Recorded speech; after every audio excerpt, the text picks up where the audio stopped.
Welcome to the Short Funk Podcast. I'm Tom Barbalet, and today, following on with Paul Brian Hancock's What Could or Would I Do Differently? At the end of 2000, it was clear that my time in the US was probably going to be coming to an end. I had worked for a period of about 6 months on a small handheld pocket toy with a fellow who went on to join a venture capital firm rather than complete this project. And over this period of time, I started to cultivate more relationships with venture capitalists and people who could potentially fund an ongoing project that would get me to stay in the US. Two folks who I didn't have the opportunity of meeting who I wanted to meet were Marc Andreessen and Don Valentine. Marc Andreessen was 1 degree of separation from me through a number of circles when I was in the Bay Area. And he was someone who I really wanted to meet. He was someone who I found genuinely fascinating.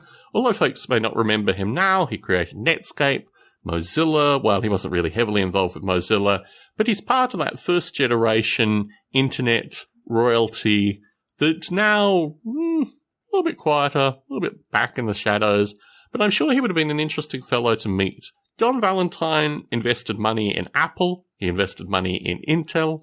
He's one of the early investors in the Bay Area, completely whip smart. Again, 1 degree of separation from people that I knew, but I never had the opportunity of meeting him. In October 2000, one of the investors in a project that I was trying to pull together was killed in a plane crash. And over this period of time, I collapsed on the street as well. I had gone to meet a friend, a university friend, who was in town to start at Stanford, and I went out with him one evening, and through a variety of factors, while walking home, I was stopped by the police, and I collapsed. I wasn't technically stopped by the police. I was walking home, the police rolled up behind me, I turned to look in their lights, and fell over and hit my head. I basically knocked myself out. I woke up briefly in the ambulance going to the hospital, and when I arrived in the hospital, they refused to believe that I was 23.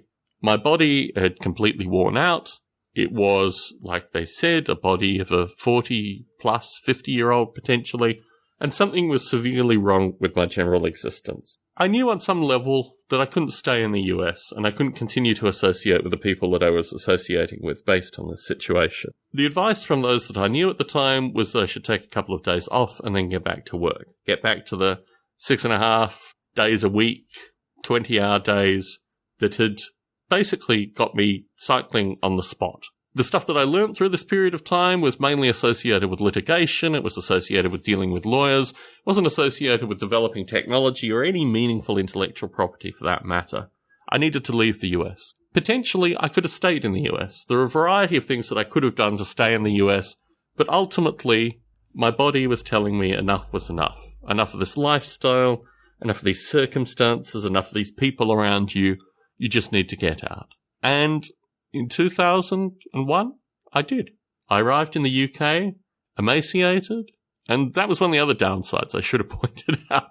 I did very little eating, and also I had very little money.